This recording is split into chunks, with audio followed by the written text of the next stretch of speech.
All right, friends, let's get started. Those that haven't found a seat yet, I hope there are some empty chairs right up front, so don't be shy. And let's get the first afternoon session, first breakout session of the first day of CyCon rolling. So I hope you had some fresh insights from the keynotes in the morning. I know I certainly did, and that you enjoyed what for me remains one of those sort of extra features that you never count for when you look at the CyCon agenda, but you realize on spot that there's good food, there's great company over lunch. So the conversations that CyCon has been known for are back, and I hope you appreciate it and enjoy it as much as I have. So I am Kadri Kaska. This is my first CyCon where I'm not a CCD COE staff member. So I'm a senior cybersecurity expert at the e-Governance Academy located in the sort of quarter next to. But for the past 14 years, I served as a cybersecurity law and policy researcher and also as a head of the law branch at the CCD COE. So, and with me today on the stage are three excellent speakers: Professor Lee Bygrave, director of the Norwegian Research Center for Computers and Law at the University of Oslo in Norway. Whom I followed myself with appreciation for his consistent voice of integrity over many in the subjects of digital and cyber and cyber policy. Then Dr. Max Smeets, who besides his role as a senior researcher at the Center for Security Studies at ETH Zurich, and director of the European Cyber Conflict Research Initiative, is also a longtime friend and partner of the CCD COE, having participated in many of our both research endeavors and exercise activities, which you will be also hearing about. And Mr. John Salomon, representing FS-ISAC, the Financial Services Information Sharing and Analysis Center, and his weight of experience in tech risk management and leadership for over the past 24 years. Thanks, I feel old. It felt good to phrase it this way because I can only boast with 12 and plus. So on the topic, I think my own research on national cybersecurity strategy and governance, which was sort of my research area at the CCD COE, and having had the privilege of also working with Estonian government in cybersecurity strategy development and advising a few other countries around the globe, the trend is pretty evident. We used to talk about cybersecurity a few years back. Now the language has shifted to building resilience or cyber resilience. And I would argue, for my part, that the language shift also reflects some kind of a mindset shift, which can be viewed negatively as in technology is broken and there's no chance of fixing it. So we're thinking about like how to cope and survive, or it can be viewed and framed positively, involving the various ways for future-proofing against unpredictability while still accepting that a level of residual risk. So, but in this session, we will take the notion of cyber resilience apart, both conceptually and practically. We will first have a critical look by Lee, what the concept of cyber resilience means, and if there really is a difference with cybersecurity after all. And then we will have look at two ways of building resilience through exercises and through public-private partnerships. And all three presentations are also included, or they are based on articles that are included in CyCon proceedings. So very conveniently, the first three articles of the book. So do feel encouraged and welcome to read up after the session as well. So a quick house rules before we move to the subject. So each speaker will present their paper, their findings, and then we might follow up with a quick question or two, but then we will reserve some time for Q&A towards the end of the session. So please mark down your questions and don't let these three gentlemen simply easily get off the hook and walk out of the room after presentation. So do take advantage of this time. So, and we will start with Professor Lee Bygrave on the topic of cyber resilience versus cybersecurity as a legal aspiration. Good, thanks very much, Kadri. Wonderful to be here. To save my bum and my back, I'm going to stand. And I was very impressed with the gentleman, also a professor in the main session this morning, who got everyone else to stand up about halfway through his presentation. I'm not going to encourage you to do that now. I don't think you deserve it yet, but maybe we can do that a little bit later. It certainly did me good. So, to cut to the chase, I'm going to, as Kadri said, look at the interrelationship of cyber resilience with cybersecurity, both operationally and more particularly as public policy ideals, and also to some extent as legal requirements. And as Kadri was intimating, cyber resilience has become, in a way, the new pretender to the throne of steering ideal for a lot of information systems development. And I want to question whether its claim to the throne, as it were, is in fact justified.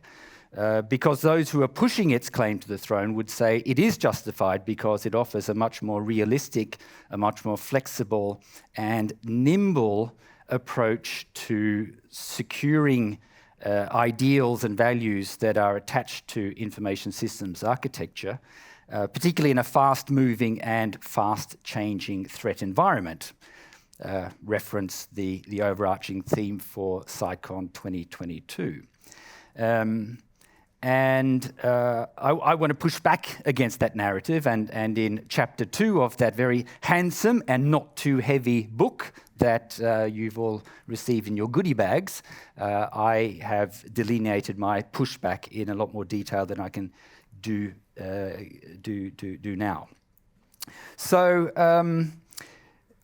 resilience is nothing new. I mean, it's a concept that has been around for at least 50 years.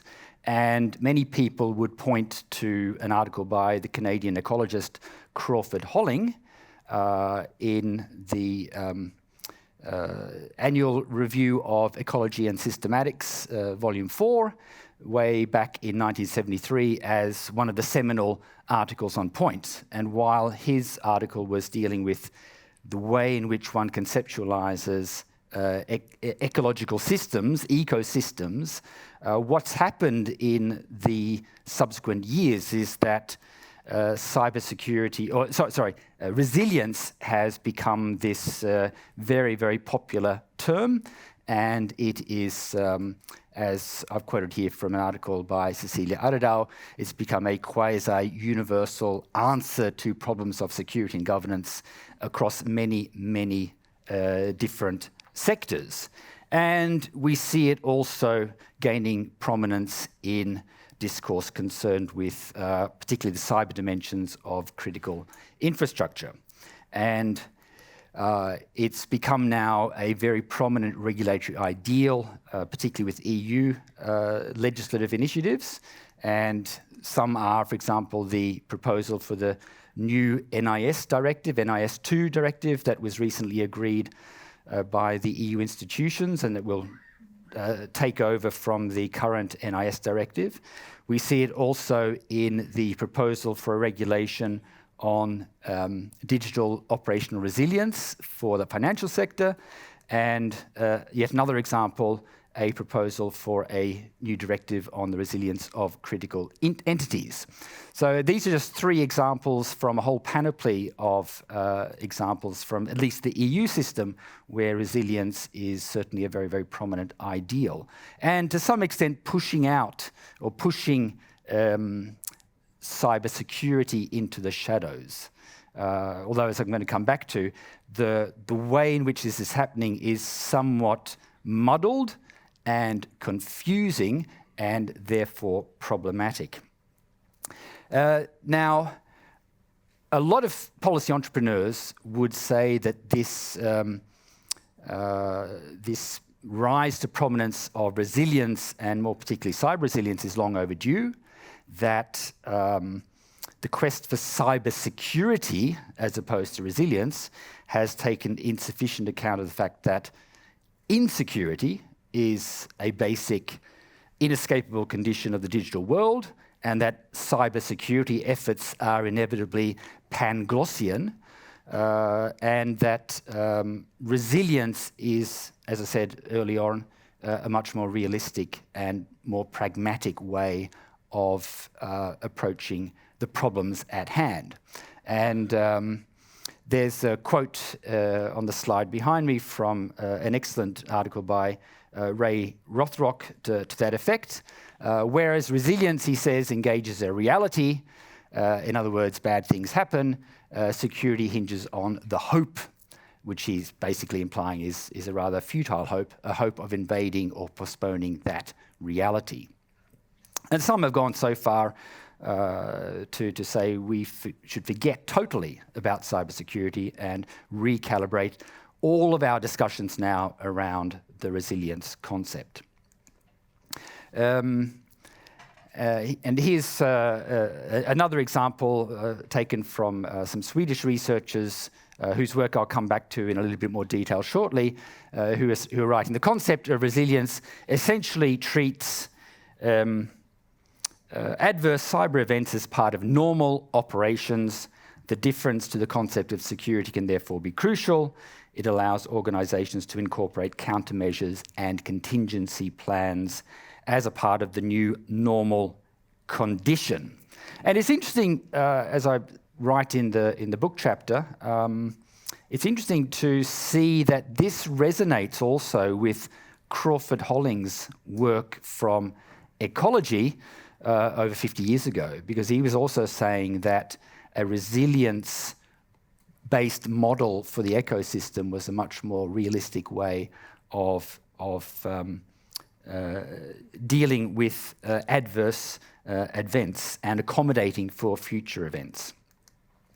And one of the, in a sense, nice rhetorical flushes in the article by Fredrik Björk and his colleagues is to say that whereas cybersecurity has been overly focused on fail-safe measures, which they're saying are basically unrealistic and very difficult to achieve, a resilience approach goes more over to a safe-to-fail approach. So in other words, we assume there will be failure, and then we deal with that failure in the best manner possible.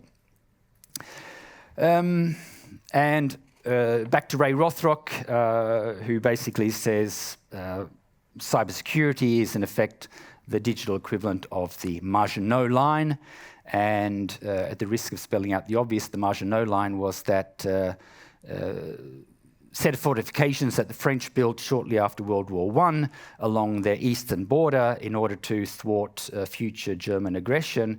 And the fortifications, as we remember, hopefully, were rapidly bypassed by Hitler's forces during the Blitzkrieg of the early 1940s. So the Maginot Line has become more or less a metaphor for futile security.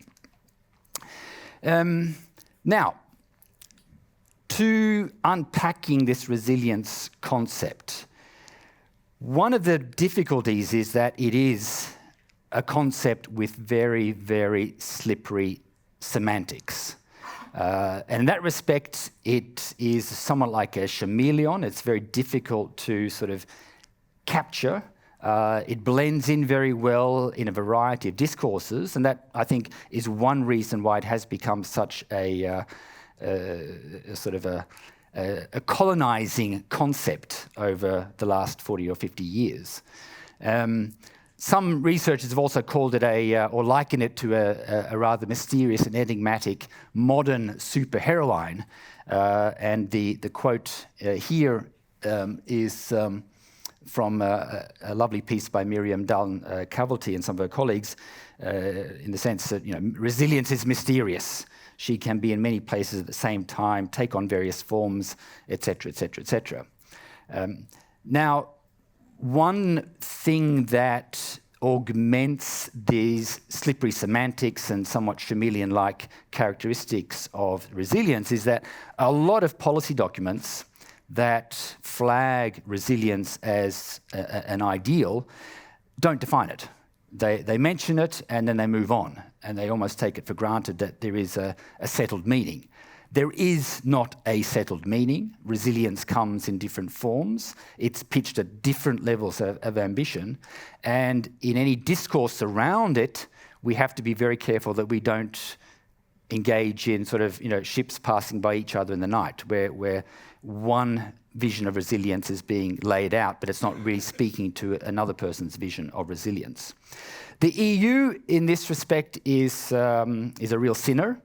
The European Commission has, in multiple cybersecurity strategies for the European Union, mentioned resilience, but never really defined it. And NATO policy documents are guilty to some extent of the same thing, although there are some attempts to pitch the notion as essentially a capacity to resist and a reduction of vulnerability. And if we go to legal instruments, at least within the EU legislative framework, we find a rather confusing and muddled picture of how resilience maps onto security. So if you look at the GDPR, which I think everyone is now familiar with, or at least you've heard of, the big beast that's rather scary for many, perhaps undeservedly so. The GDPR certainly pictures resilience as a component of security. So in the GDPR system, security comes up at a higher level than does resilience. It's a property of security. And I've laid that out for you by referring to some provisions in Article 32 of the GDPR, which are basically about security and security by design. However, if you go to the NIS directive, the Directive on Network and Information Security, you'll see that resilience actually isn't mentioned. And the definition of network and information system security only hints at resilience by this notion of resist. But I'm not convinced that resistance is necessarily the same as resilience.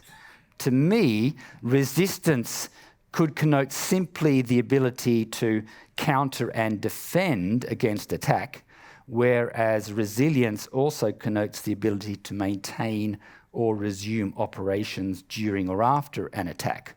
So while there is a lot of overlap, they're not necessarily fully commensurate with each other. And if you look at the some of the new legislative proposals coming through, they are pitching security as a property of resilience. So the proposed directive on resilience of critical entities definitely pitches resilience as the umbrella term and security as part of that, which is quite different to the GDPR framework. And marrying those two frameworks is not necessarily going to be that easy, certainly at a conceptual level. And you might think, conceptual muddle doesn't really matter, we just get on with the job. But when you have these sort of key concepts that are replicated across multiple domains, it does become important to have a pretty clear picture of what we're talking about.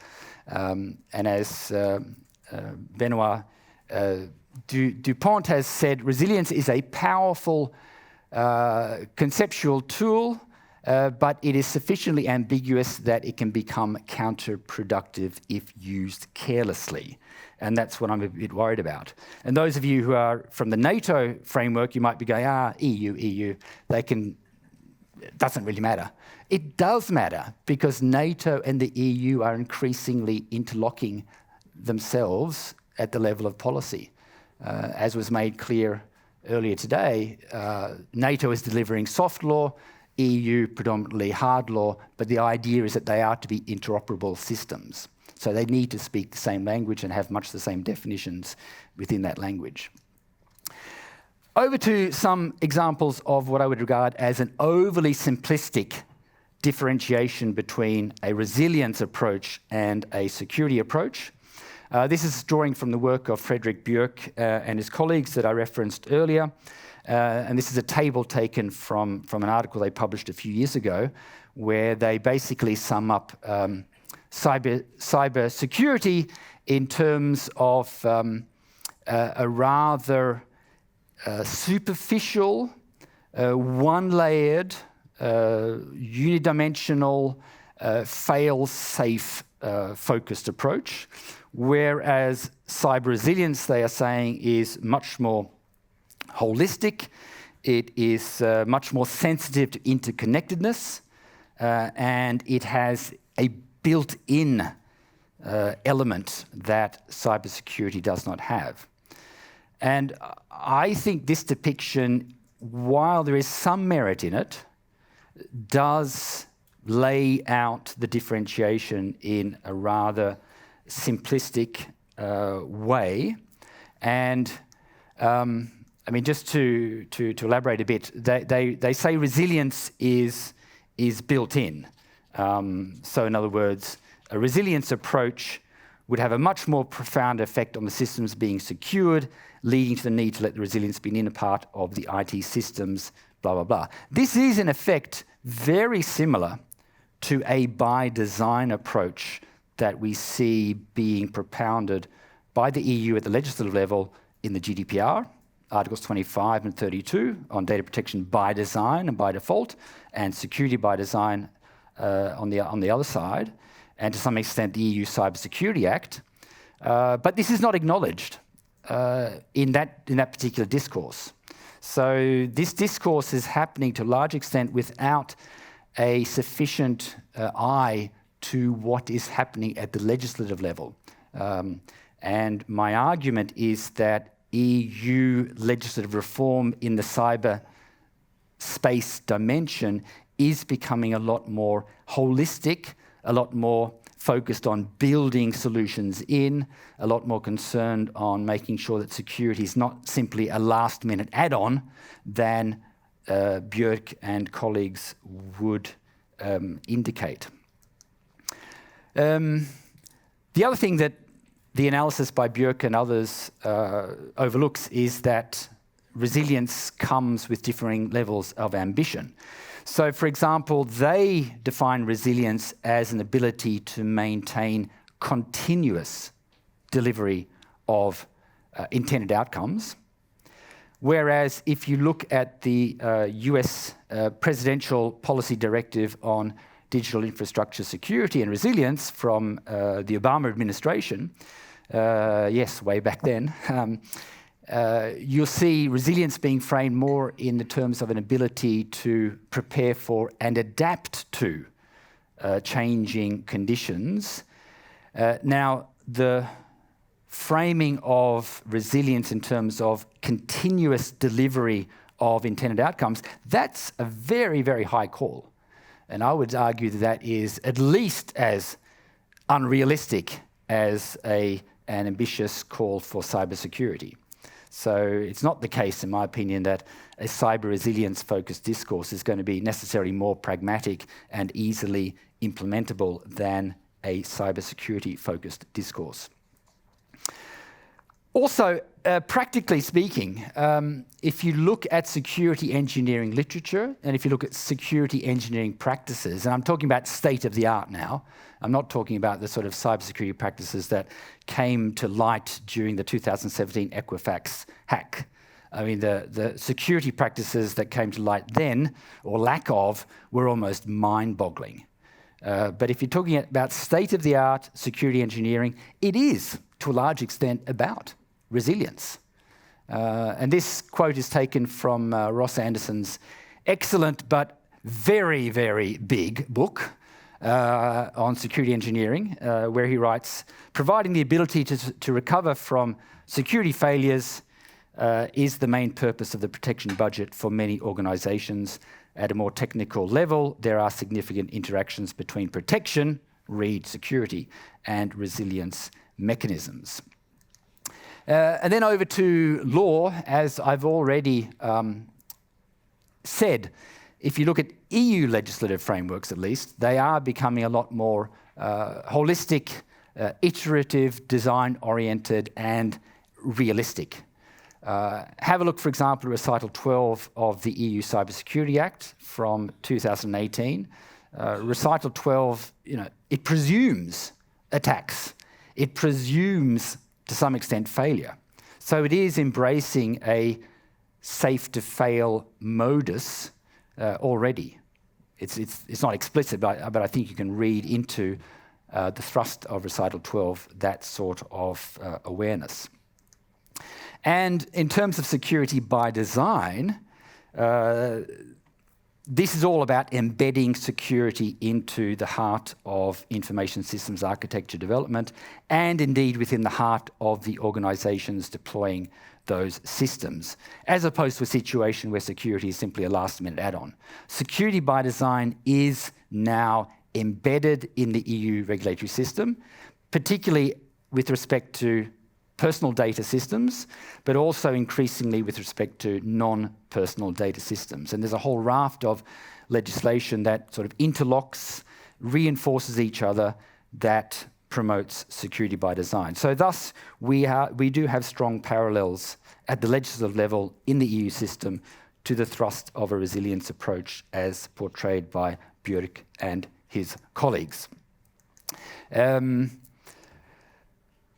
Yeah, those are some examples in addition to the GDPR. So look at the Cybersecurity Act, as I just mentioned. The current NIS directive, I would argue, has security by design implicit within it, and with the NIS2 directive, it's even more it's more explicit.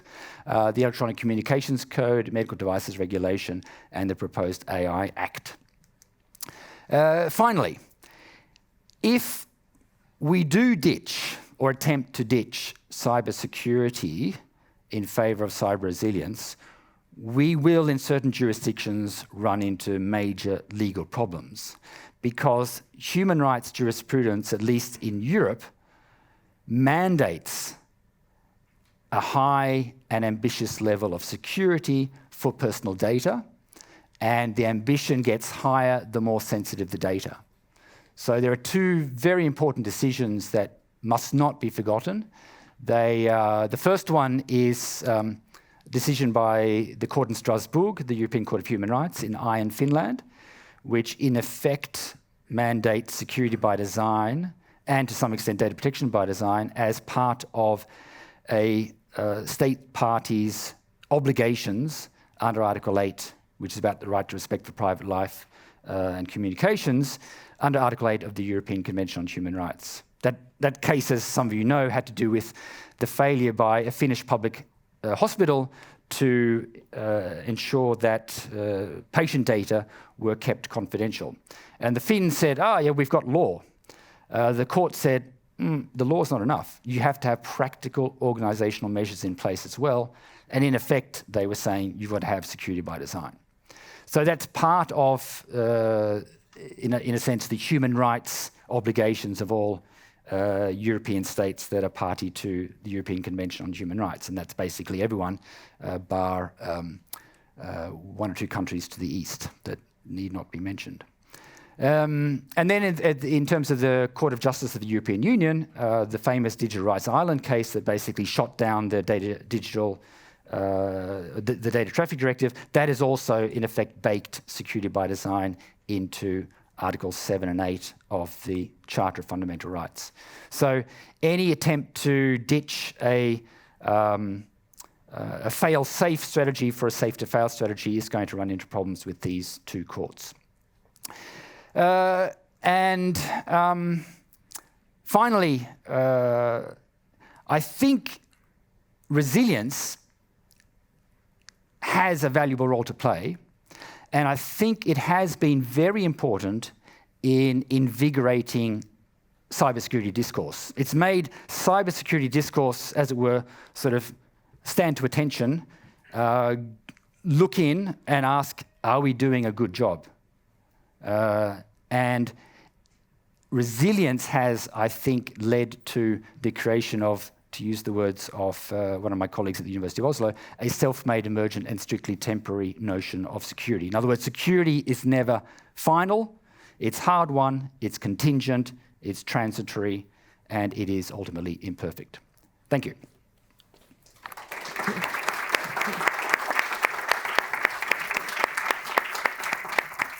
Thank you so much, Lee, for this also a good question or a reminder for ourselves that when we are doing something like changing the notions and changing the emphasis, do we know what we are doing and are we actually heading in the direction that we intended to? And I'm tempted to abuse my role as the moderator and ask you a kind of a philosophical question. Aren't we, how helpful is it actually to take a notion that serves better perhaps as a strategic communications notion and strip it down into like a legal defined legal term of art? Or aren't we stripping something important away if we try to like shape it into a strict legal obligation with clear boundaries? Because I think that's partially what has happened with our resilience and security discourse, and also the ambition to write it into our legislation. So are those terms perhaps intended and useful to exist in parallel? I think they're definitely useful to have, both need to be at the table, both need to be, in a sense, holding hands, perhaps even sharing the same bed. To mix metaphors, and in terms of the degree to which you start to strip them down, you have to make some attempt to do so in order to operationalize them. I know this when talking to security engineers who are bewildered by the Gdpr, which is full of very diffuse, highly abstract terms, and they're saying, what do these mean? So we have to communicate across silos from one epistemic community, the legal community, over to a lot of other communities. And to do so, we need to have some definitions that are fairly concrete, that give the ability to make rules of the road for each of those communities. And if we don't, then we will just have blurry vision statements. Yeah, and the law existing to a large extent as wallpaper. Nice to have, looks great, but does it do anything? That's a fair point, yeah. Fair answer, thanks. But inevitably, we can never, ever strip these concepts back to totally clear definitions. Or a checklist that clears you if you've reached the bottom line. Well, you need some sort of checklist, but you shouldn't encourage a checklist mentality. No. Thanks, I like that answer. Next up, Max, speaking about the role of military cyber exercises, and in particular the case study of locked shields. And before I let you get started, I also in for a bit of shameless advertising about your new book published this year with the Oxford University Press, on titled "No Shortcuts: Why States Struggle to Develop a Military Cyber Force," and also your upcoming Deter, Disrupt or Deceive, Assessing Cyber Conflict as an Intelligence Contest. So I think your article is actually circling on many of the same topics that you address in your books as well. So delighted to welcome you. Thank you, Kadri. Yeah, you can feel free to stand or sit, however you feel more convenient. So, yeah, the paper that I wrote for this year's CyCon is about the role of military cyber exercises, and I used locked shields as a case study. I'm very grateful that NATO CCDCOE gave me also access to the after-action reports to write this paper, and also everyone else, including some of the people here in the room who was able to interview for that. But what I want to do for this talk is to embed this paper in a much larger context about NATO's current institutional and operational developments. So I wanted to start off with this graph to simply showcase that, first of all, we have seen over the past decade all NATO allies establishing a cyber strategy, most of them, the greater majority, a cyber defense strategy, and since 2018, the majority of NATO allies also establishing a cyber command. So a real institutionalization of military cyber efforts. But what's interesting is, of course, that we also see differences across the different cyber commands or similar units that have been established. And one rough distinction that we can make is that there are few countries, of which most obviously the United States, that have a cyber command with an active peacetime mission, allowed to do reconnaissance and even conduct effect operations in peacetime. So effect operations here are those operations that seek to disrupt, deny, degrade, and/or destroy. But the greater majority of commands that have been established follow in a different bucket. And that's that they have only a wartime mission, where the cyber command really serves to support other military operations, potentially as a multiplier effect. And they're not allowed to conduct effect operations in peacetime. And in fact, many of them are not even allowed to do reconnaissance in peacetime, i.e. gain access to certain systems, and even some of them not even allowed to do any significant type of intelligence collection, all being put in the hands of the intel agencies. And so for this second category, the by far greater majority of cyber commands that exist,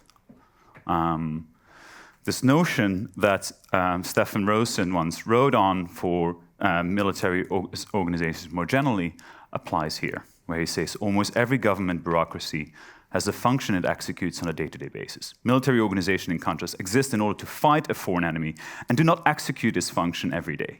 Most of the time, the countries they serve are at peace. Military organizations plan and prepare for war, but they do not fight it.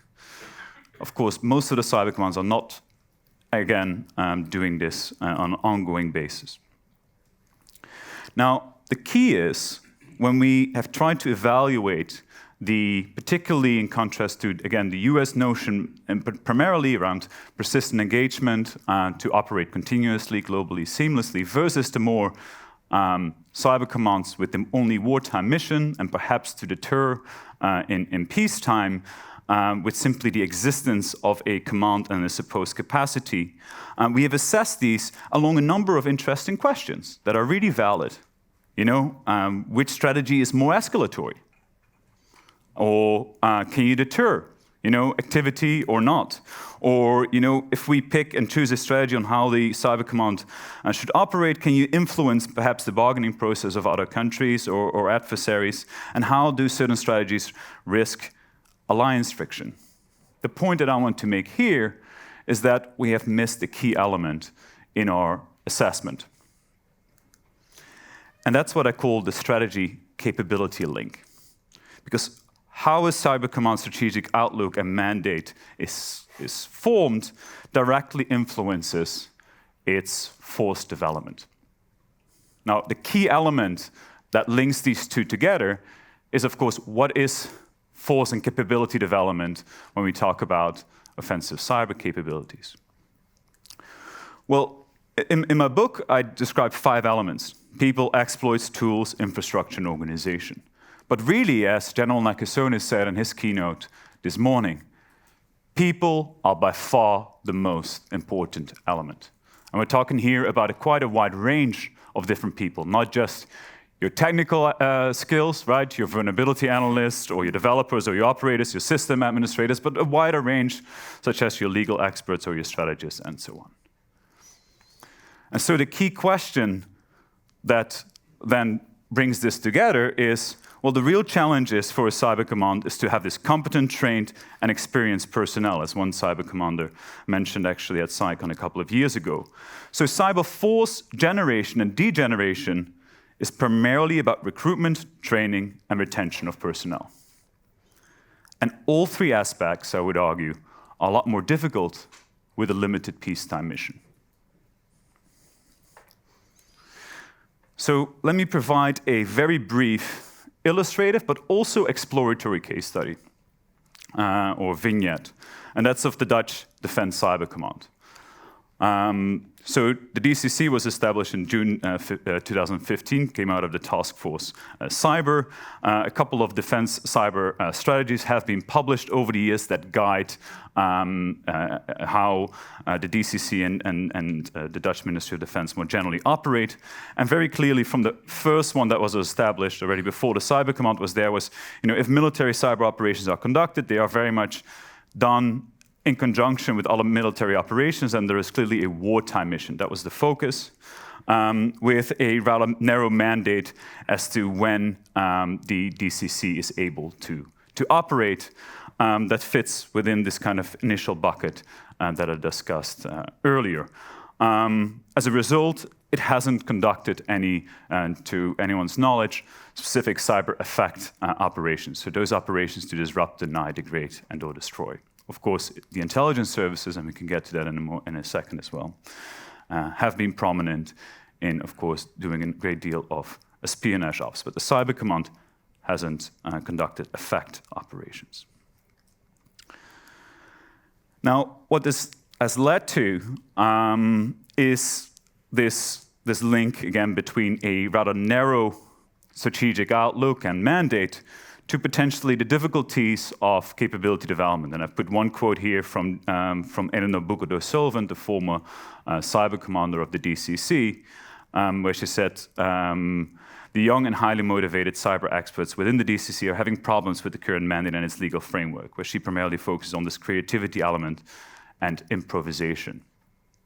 The difficulty here is to say, right, what can we do to make sure, if we have this limited peacetime mission, to break the link between a strategy where we don't operate on an ongoing basis and capability. And as a result of that, the DCC is also exploratory as a case study, you could say, because it gives us a number of different aspects as to what they have done to still be able to train, recruit, and retain talent. Most principally, or perhaps one of the key ones, given the paper that I've written for CyCon this year, it is the participation in cyber exercises. There are also others which I will not touch upon too much today, such as the creation of a cyber reserve force and the new cyber mission forces that seek to better integrate intel and the military. Each of them, I would argue, come with benefits, but also with significant limitations. So let me now, with this context, briefly talk about the role also of military cyber exercises and this paper. So when I started looking into this paper, I wanted to look, we've seen, of course, the proliferation of military cyber exercises, and I wanted to look at the value of them across a number of different dimensions. And as I mentioned, I took then locked shields as a case study, but locked shields, be mindful, is a defense-focused exercise. And the elements of locked shields have significantly changed over the years, where a great number of blue teams have been added. The exercise and the scenarios have become more complex, as some of you here in the room will know, who are directly involved in developing these scenarios over time. One thing that I felt became very clear from looking at the after-action reports and talking to a range of people is that, yes, there is clearly a great deal of value of organizing a military exercise like locked shields. On the strategic level, it can actually serve as a signaling function. And yes, it is notable that it is organized in Tallinn and perhaps not somewhere perhaps further off the Russian border. It can also allow at an operational level for operational experimentation. For example, how big should your teams be? Is a small team actually better than a large team? What is the benefit or risks of putting two teams of two different nations together? Are they actually still able to communicate? And on the skills element, yes, you see real benefits as well, and they particularly come in on the communication side, making sure that within teams You get your techies perhaps talking to more of the policy folks and better getting a sense of how they are able to communicate. But at the same time, when it comes to really learning new technical skills, that's inherently challenging. And at the same time, of course, that is a way in which it was initially meant to provide. So it shows the benefits of doing it, but it also shows that it is by no means, and I think you can generalize this for most of the other exercises that I've looked at in perhaps slightly less detail, but overall, and certainly the ones internationally taking place, exercises are never a perfect substitute, and that's just with all exercises, for actual operations, but particularly in cyber, given the challenges of creating a true virtual domain in which you can operate sufficiently to practice your tactics, techniques, and procedures.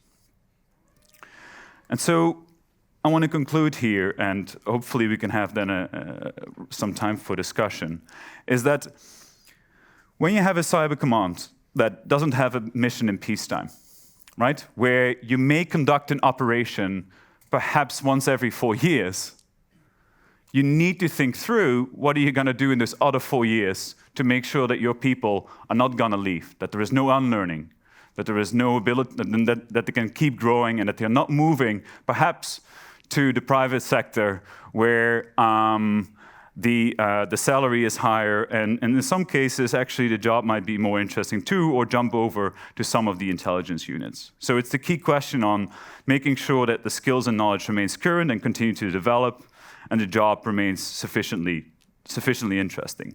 Now, I put here military cyber exercises are of course too limited in that, but actually, when you look across the board, I feel that I can't think of many cyber commands across Europe, particularly continental Europe, that have figured that out to still be able to create a workforce and above all maintain it with high retention rates.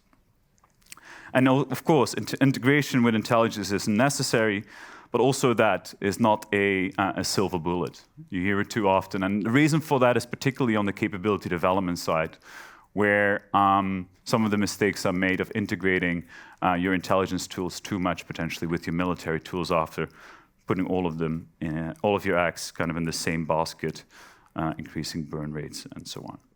I'll leave it here, and then hopefully we have some time for discussion as well. Thanks very much, Max. Yes, absolutely. I do appreciate your sort of summary of what I think many of those who've had the luxury of having a footing in both strategic but also on the operational and technical sort of playing fields, realizing that the strategic objectives and the realities of capability development don't necessarily come together the way we intend. How much do you think, or how do you think a broad cyber exercise such as locked shields, which is trying to kill so many flies with one go, like train the technical skills, train cooperation, how much can it actually at the same time drive home this realization of a better integration between civilian and military, or the needs of like modern or capability development in a modern society and workforce? Yeah, to some degree it can. We shouldn't just overdo, but we shouldn't overpromise what it is able to deliver in a like 2 or 3-day exercise. And there's been so much emphasis given to them sometimes. Of course, also because they are so publicly easy showcaseable, that yeah, it's perhaps a basic argument, but it shouldn't be seen as a substitution. I say this whilst there is worth making another point, is that when you think across further alliance integration opportunities, they are in the testing and training space. So they are not in the tool sharing or exploit sharing space, where there are much greater risks as to when you share, it reduces your own capacity to use them and so on. So it is really and this is also where most of the costs will be in the future for most of the cyber commands, and most of the cost sharing is possible that we haven't seen before. So it's on the one hand, I'm making an argument is like what we see today is overly limited, and it can't fill up this huge, large gap of, I would say, almost day-to-day inactivity. But there is also an enormous amount of opportunity for allies to really come together. But I'm not talking here about a few $1 million initiatives. I'm talking about US-style $1 billion initiatives, like the US Army does, but then do this combined with many allies. So some of this cross-sharing is possible. Thank you. And I'm realizing that we would like to give full time to John to present his paper, but also spare some time for Q&A. So it's always this tension. So I'm not stealing away a moment more from your time, and you will share your more practical take, perhaps, on and your thoughts about public-private partnerships and collective cyber defense. So, John, the floor and the session audience is all yours. Go. Thank you, and I'm conscious I'm probably going to annoy quite a few people in here, so feel free to come yell at me afterwards. That's the CyCon feature, though, so quite welcome here. So my name is John Salomon. I think as a bit of context, I think it would help to say that I support an organization called the Financial Services Information Sharing and Analysis Center. Quite a mouthful, but essentially an industry partnership globally. It's one of the largest ISACs of many, many dozens around the world, consisting of a combination of operational coordination and industry membership, ranging into several thousands across dozens of countries worldwide. The idea behind the ISAC is to essentially reduce risk to participants in critical national industry by fostering participation, collaboration, information sharing, and I'll get into a little bit of that and how we can contextualize this in the sense of how it can assist in national defense, in building resiliency, in ensuring stability for concerned countries as well as across borders. Now, I'm going to stay seated because, first of all, these chairs are very comfortable. It's better for my speaker notes, and after watching these frankly terrifying videos about robot tanks with machine guns, I'm inclined to keep my head down as much as possible. But also because I think this ought to be kind of a conversation that we are having rather than me talking to you. This is in no way intended to be prescriptive. I am not speaking God's own truth. I am a civilian. I'm thoroughly conscious of that. I am also not an academic. So my perspective is completely that of private industry. I'm born of 25 years of experience internationally. I'm here, thank you for having me, and I'm here to stimulate some discussions on how we can mobilize private sector resources, industry resources to enhance the overall defensive posture and capabilities of like-minded countries and entire societies. I wrote this paper initially when we were privileged enough to be allowed to support Locked Shields this year with a financial services-focused set of modules. One of my colleagues is in the audience here, did an absolutely fabulous job in coordinating most of this from the financial sector side. Peter from Kadri, well done. And I started writing this paper based on some initial experiences and observations of, hey, we could actually do this better. And there's a thoroughly naive, blue-eyed naivete, and I thought, well, let's write down some thoughts. And all of a sudden I was told, well, you have to submit a 6,000-word paper, which is kind of terra incognita for me, and somehow it worked. So here we go. Oh, I have a toy. Excellent. I'd like to start with a few basic, observations. And again, you can fight me about this. Feel free. I am simply stating this from my own experience and observations. It is fact that things get more complicated, and the more complex something is, the easier it is to break it. We are increasingly interconnected, interdependent, and you've heard all of this before. If from nobody else than from your information security vendors, spreading fear, uncertainty, and doubt about how the bad hackers are all after us. It is, however, also fact that threat actors are becoming increasingly professionalized, sophisticated, internationalized, whether they're state-affiliated, state-sponsored, simple criminals. It doesn't matter. How do we combat this? Well, we work together. We increasingly work together in industry.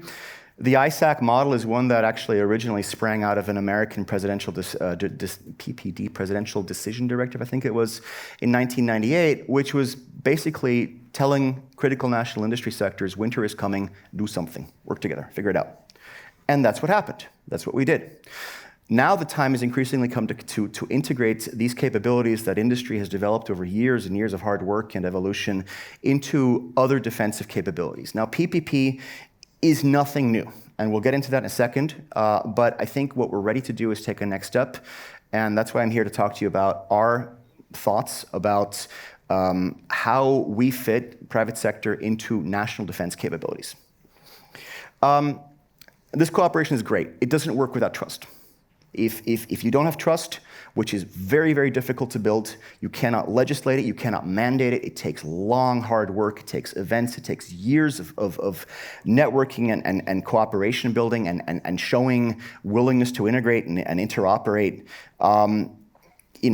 This requires a lot of investment. Things cost money, right? You have to be willing to invest in building trust and sending people to events, allowing nice people like me to come and help with locked shields. This is wonderful. I think this is one of the most phenomenal steps that I've seen in fostering this kind of trust between private sector actors and public sector. And military is part of the public sector, like it or not. And what's very important to also understand is that from our perspective, from the private sector, and this is a horrid generalization, I realize this, we don't care who the bad guys are. Bit of a provocative statement there, but for us the effect is the same. Crime is crime. The intent is theft of resources, degradation of services. I don't care if these guys are Kremlin-affiliated state actors, if they're North Korean crime gangs who want to steal resources, if they're spies or saboteurs. We don't care. Right? For us, there's an impact to our customers, our stakeholders, and more broadly to the societies that we work in. And important to realize is that everybody has been getting better at this. Again, I want to bring a positive message here. There's a lot of opportunity, countering the horrible robot tanks thing, Skynet. We are getting better at this, but we also have to understand that every actor involved in this, every stakeholder has their limits.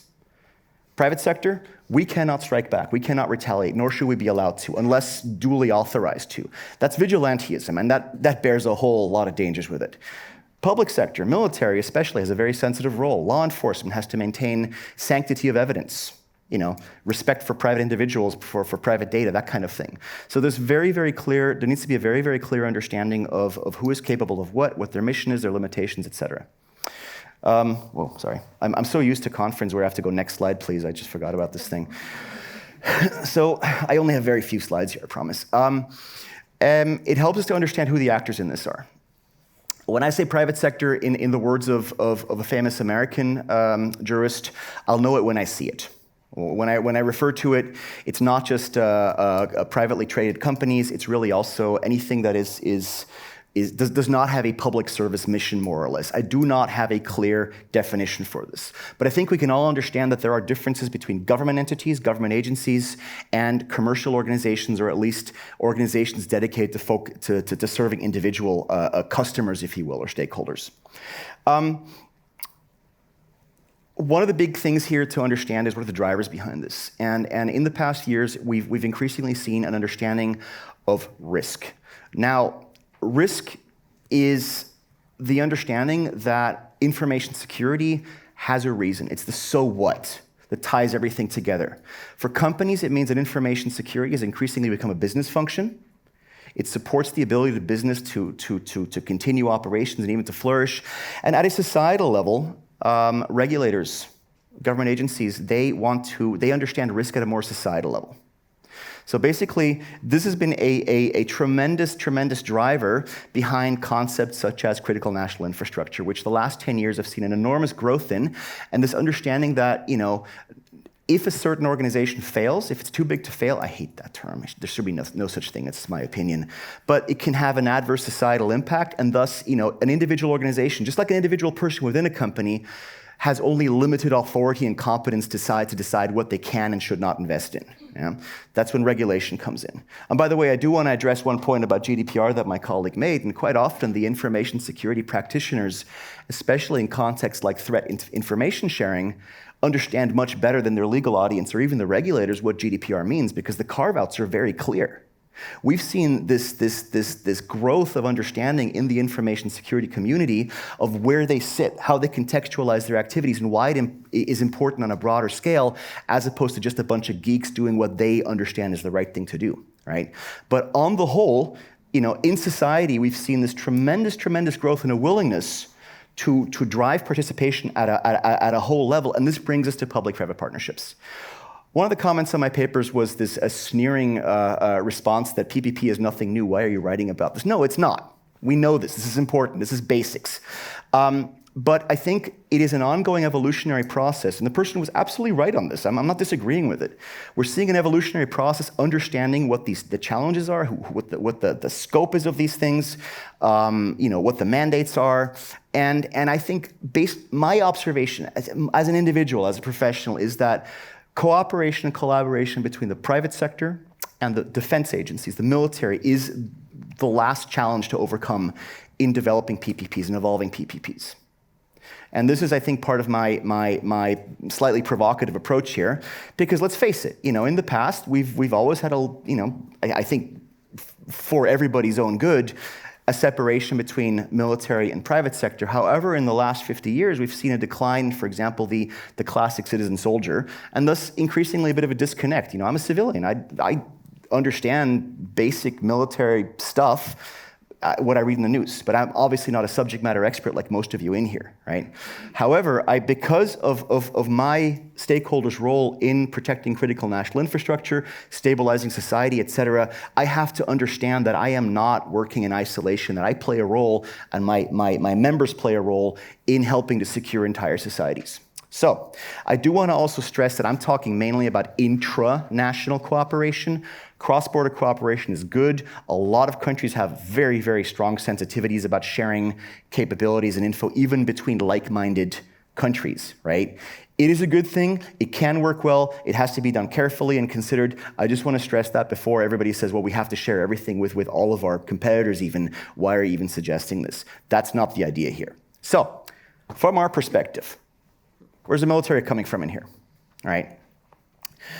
The military has arguably the most sensitive role of all the public sector agencies. You guys have guns and drones and bombs and things, right? You don't want these to be misused, or I don't want these to be misused at least. Robot tanks again. And despite civilian oversight, the militaries have become much more professionalized. There's far more subject matter experts. There's better training. My father's Swiss Army officers' handbooks from the 60s still had guys charging at machine guns, which I don't think is still kind of the norm in modern tactics. And I think what we're increasingly realizing is that critical national infrastructure is part of the overall set of capabilities and the nature of the things that make a society more stable and more predictable. And to this end, what I'm really getting at here is that I think there is a huge amount of value to be drawn from increasingly involving the private sector, critical national industry, in national cyber defense activities. Not on an individual basis, but really on a sectoral basis. ISACs, and I'm obviously biased here, can help with this.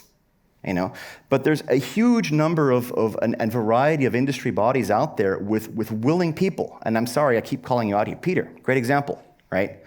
The FS-ISAC mobilized a number of members to contribute to varying degrees to locked shields.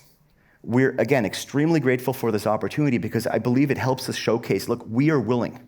We want to help. We understand that you guys have limited resources. We do as well, but we understand increasingly because of regulatory pressure, because of societal risk management pressure, that we have to play a role in this. And there's another thing, I'm sorry to keep picking on you, but I want to address the comment that you made about the Maginot Line. Maginot Line is a common punching bag, it's a joke. Now, here's something to piss everybody off. Maginot Line was a good design. Nobody's laughing, that's good actually.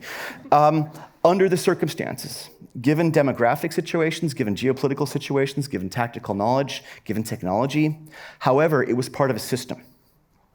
It was a system of communication, of strategy, of reserves, etc. And arguably, the French lost in 1940 more because of French leadership communication doctrine, or the move into France, with what should have been their mobile reserves. Even French use of two-man tank turrets. You can argue that.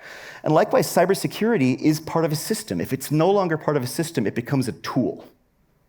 And we might as well be banging rocks against sticks. All right? Likewise, private sector information security is part of an overall set of capabilities.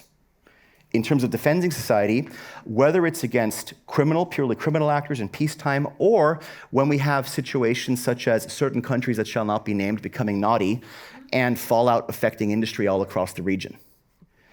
We're saying, I'm not speaking for the entire industry, but I'm trying to say this as I think a typical industry representative. Involve us, involve these capabilities, work with us. And I think this leads us to where are these? I keep losing this thing, sorry. I get really enthusiastic about this topic. I think it's important to understand how we can do this. National cybersecurity agencies are often cited as a good coordinating resource for this kind of activity. People say, talk to the NCSC, let them deal with it. There are some countries, the Netherlands being a great example of this, where the NCSC does fabulous work integrating industry with public services. The UK, the US to some degree, right? There's a lot of countries where this is either building or already established and working. However, ask yourselves, what works more effectively in responding to a crisis? A hierarchical, clearly defined top-down approach, or something involving multi-stakeholders to define the challenges, to identify challenges, to come up with processes, and then involving those stakeholders in trust circles to respond to these things actively. PBP's work with law enforcement in many countries, with NCSCs, with regulators even. It's functioning model where when there are, for example, disruptions of botnet operators, when there are investigations, when there are massive new systemic challenges, whether it's huge malware botnets, new family, systemic attacks, we're able to respond collectively with many of our public sector stakeholders. The TrickBot takedown, disruption, together with the FBI and Microsoft and the financial and other ISACs, was a phenomenal example of this. And now we're at the point where this should be expanded to cooperation with the military ecosystem, if you want to say. And I promise my last slide, sorry, like I said, Henrik knows I can talk for hours on this. Thanks for that, by the way. How do we do this? The first part is where you guys come in, public sector. Rules, clear rules and expectations. You create the norms, you create the rules.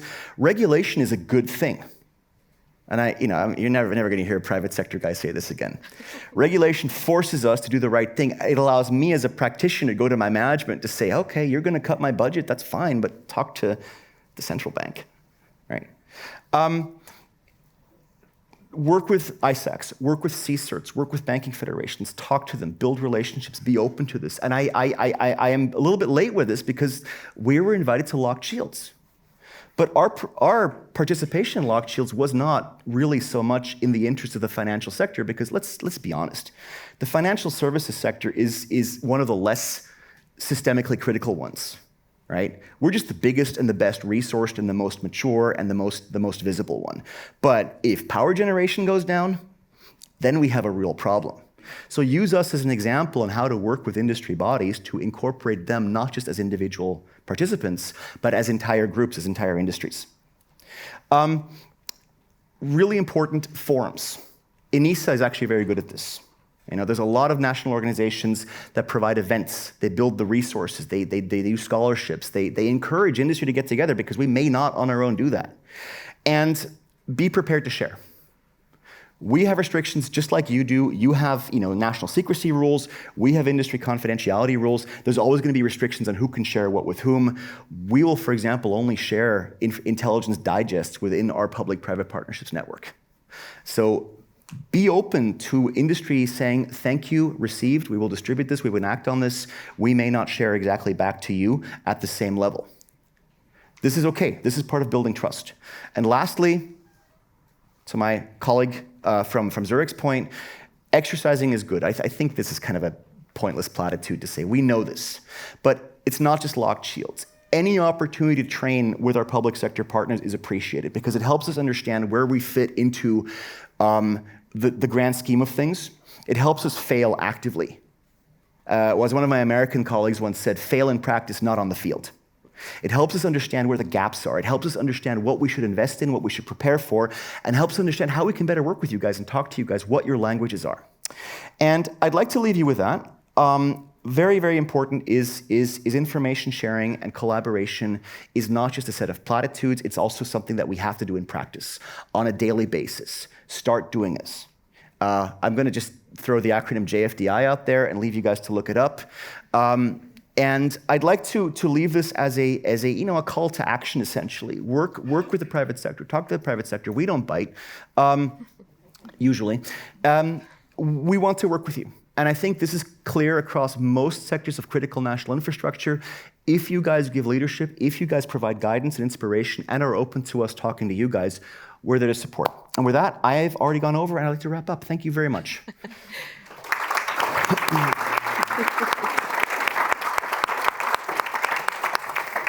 Thanks a lot, John. I think it's also, isn't it also a manifestation of the resilience of the ecosystem that in an environment where we realize that everything is more complex and more broken than ever, we are also we are working with the realization that we continuously need to.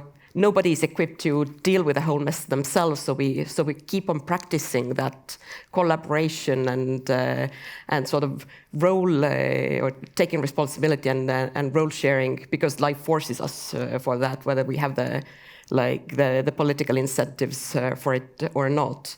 And I think we can see, if you look across the board, and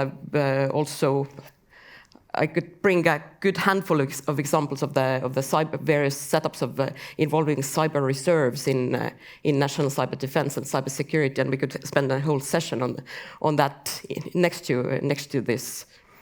When I was trying to recruit private sector subject matter experts to work with the Locked Shields Blue teams, one of the guys that popped up was a name that looked familiar in Switzerland, and he was a gentleman with a punk haircut, lots of piercings and neck tattoos, and his name looked familiar, and he was one of our incident response leads at UBS, and now he was in uniform and camouflage with a punk haircut and piercings and neck tattoos, leading part of the Blue team, and I think this kind of interaction is a great start.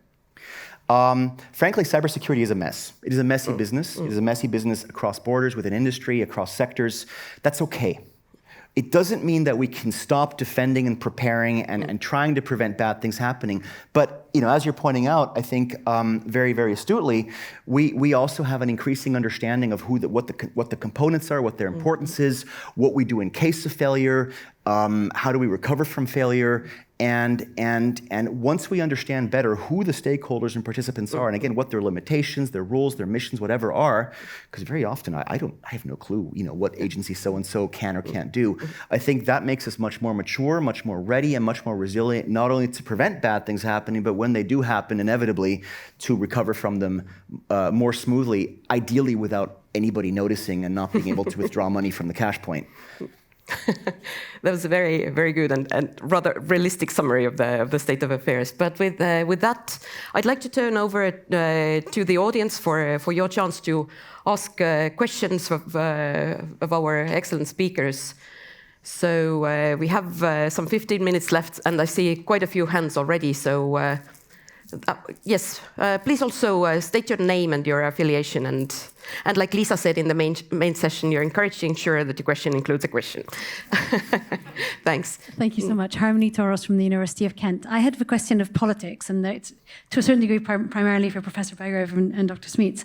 So the question is, when you move from security to resilience, you're transferring the onus from the state and the private sector to the individual and the citizen. You're saying it is your job to be resilient, it is not my job to secure you.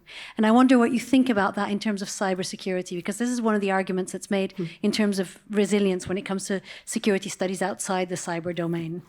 And for Dr. Smeets, I was wondering whether one of the things that happened with the global war on terror is that it transformed war from the notion of war and peace as discrete moments into a continuous thing.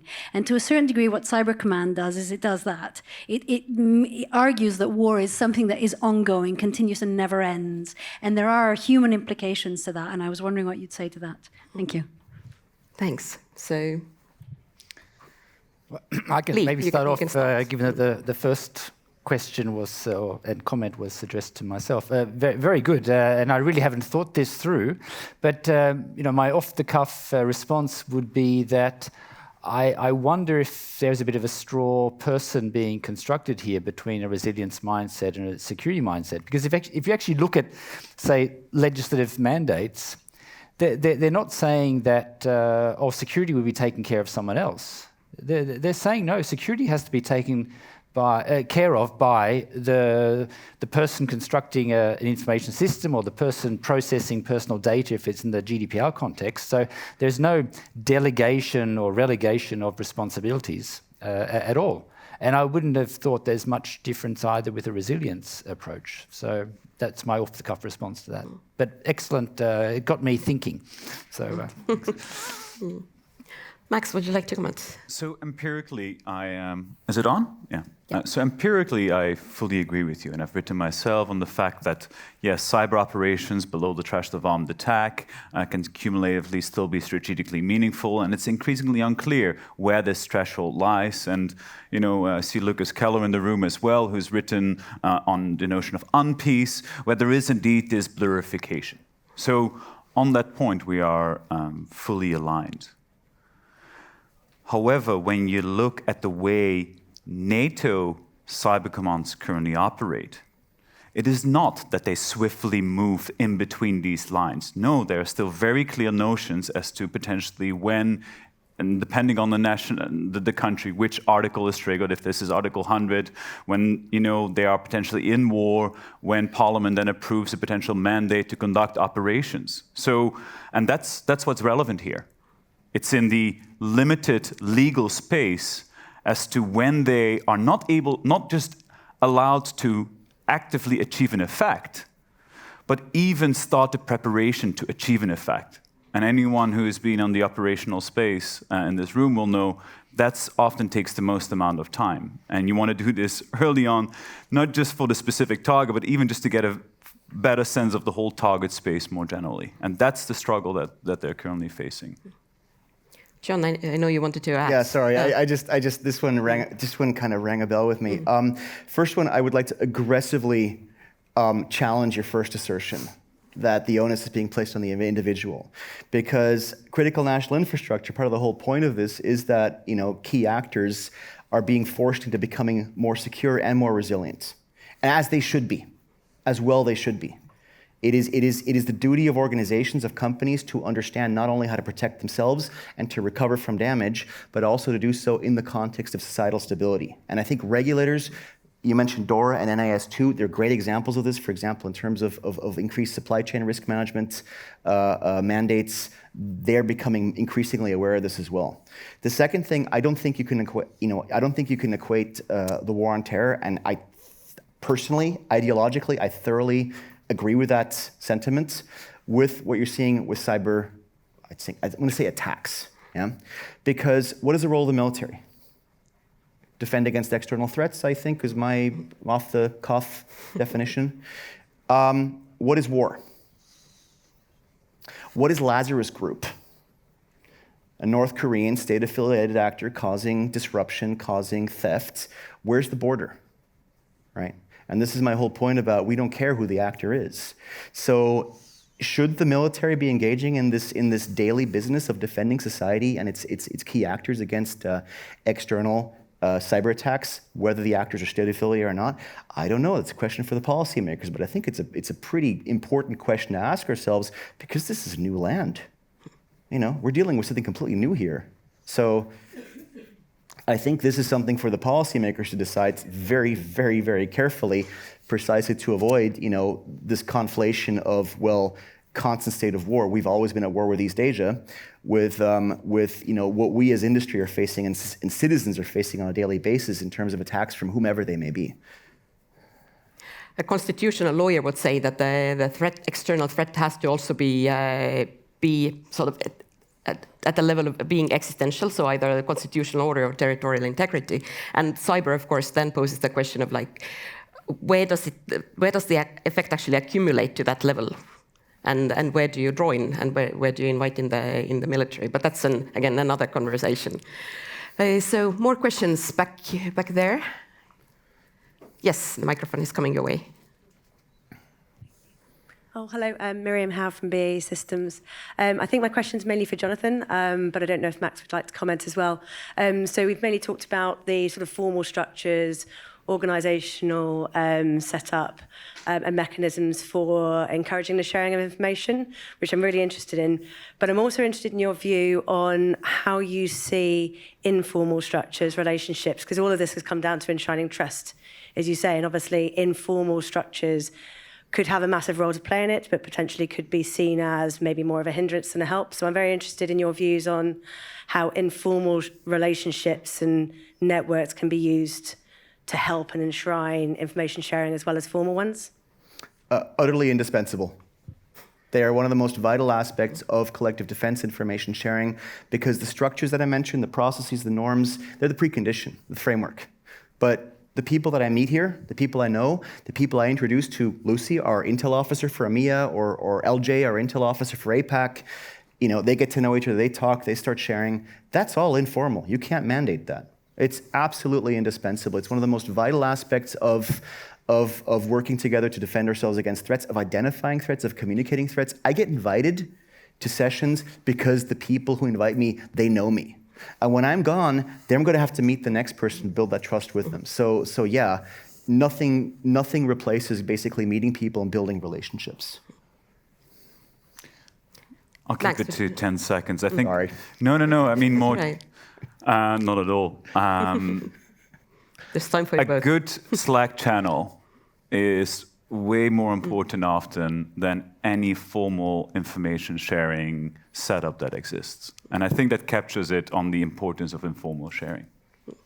And please, there's something I call portalitis. In the words of one of our members, oh God, not another portal, right? Just keep that in mind. All right. Any more questions, especially on this side? It's the quieter side. We should make sure that they stand There's up and sit down. Get the idea, right?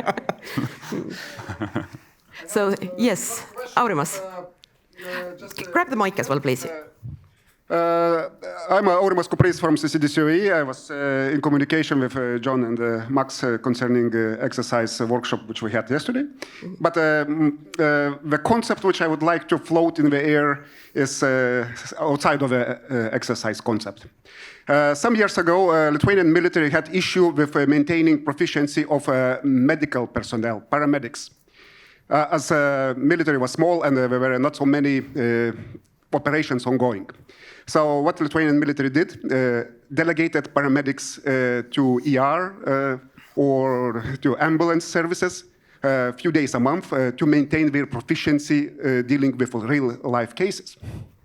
Now, if we think about citizen-soldier concept, but switching tables, instead of getting citizens into reserve units and training them for military, can we consider sending military personnel to join the private sector in their struggle against ongoing attacks every day? Would you like me to? I'll go for it. So I think we've seen a number of countries actually already doing that, or in variety of forms. Actually, the case study, the vignette that I used of the Dutch Cyber Command, after the initial training, they are placed in the private sector for a year. In principle, that's useful, with all the elements to be discussed here on the differences on both the defensive side and the offensive side as to how you would go about operating. There is one key element here, however, that we have to keep in mind in practice, is that you do then often create cyber commands that become the ultimate, and this is then specifically for cyber commands, the ultimate recruitment platform. Where it's like, fantastic, yes, send them all over, and then they can all rotate in and out for 10 people for a year, and then by the end of the year, you've lost your 4 best people. And so I'm not saying as a result of it, it shouldn't be done, but again, that adds to this element, particularly when you have a command with such a limited mission that is already having great difficulties of keeping their best talent to avoid this form of unlearning and them leaving. I think it's a great idea, but we see a lot of issues, especially in Eastern European countries, where foreign headquartered large companies, they come in and they pay higher salaries than national certs, who have a lot of very, very skilled, good people, and they then lose them to the intel teams there. Now, our American colleagues had a very, very good approach to this, I think, which is something called the NKIC. I think they're trying to bury the name slowly. I don't know what it's called now. The National Cyber something, I have no idea. Where basically, they just have analysts from, for example, key ISACs with clearance sitting in the same room as US CERT, which I guess is Homeland Security, with FBI and a bunch of others. And just the very fact that 1 or 2 days a week they sit co-located with each other, that exchange already takes place. Now, not sharing of classified information, but just knowing each other. UK with the NCSC, Industry 100 program, same thing. So in principle, is a very, very good idea if you can sort out the logistics and, as you say, the challenges of not hemorrhaging people into the private sector. It can also be helped if you build, again, the example of cyber reserves, if you actually build some sort of a format to retain that communication within also the defense side, because in that regard, or in that case, you can also not only see that private sector is stealing away military experts, but also having cybersecurity experts in the private sector who still have this understanding of how the defense sector operates. Yeah.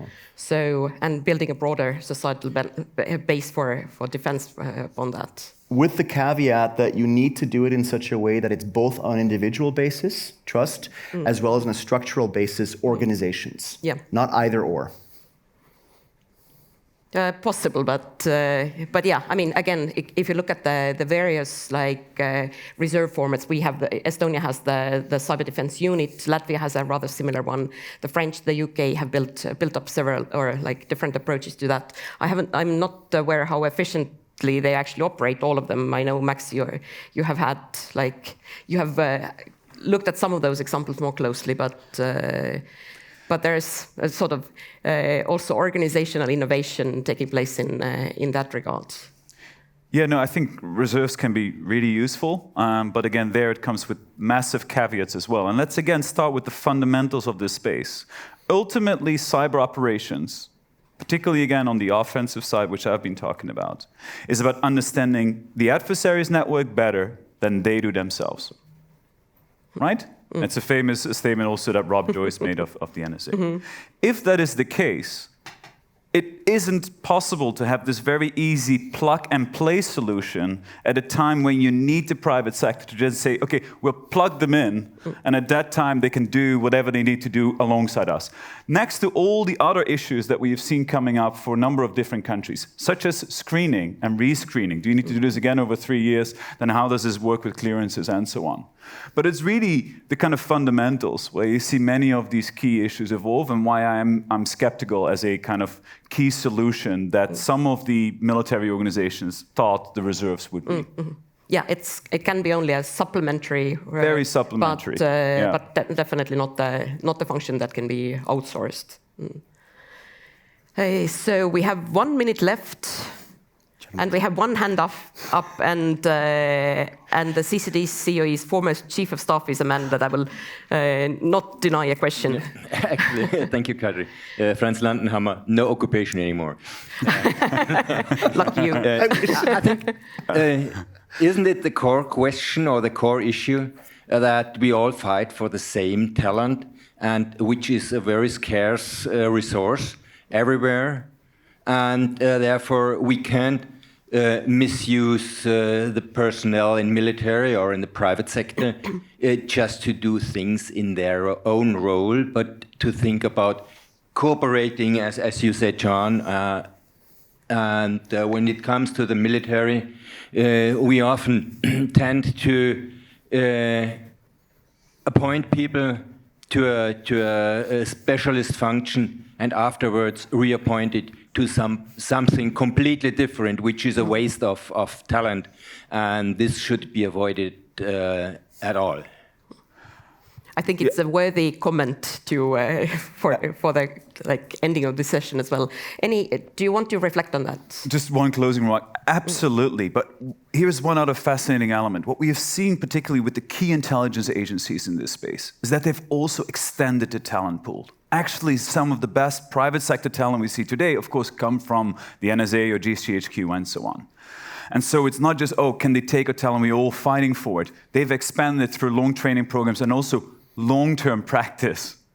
This is not something, to reiterate the point of this presentation, that the cyber commands have been doing. They have not expanded the pool of talent. They're just the way, like, because of the, I think, limited training opportunities that exist today. So we first have to just really focus on training, which requires a great deal of additional infrastructure that many of them do not have right now. A bit negative to end here, but I think that's where it is a simple one of extension, the talent pool.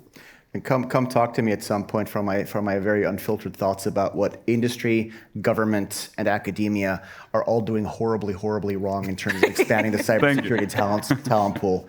And I would also, in response to this, I would just like to, refer to what our colleagues in Israel do.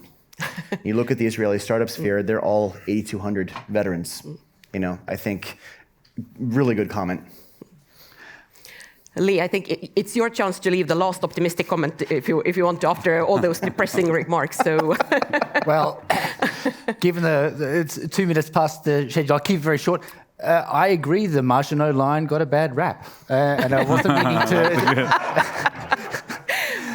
It worked well if it was part of the proper system, and Ray Rothrock acknowledges that too. Thank you. Positive. Right. I was trying to be provocative here, but then I guess I failed. Thank you so much, gentlemen, for your time, for your insights. Thank you. Much appreciated.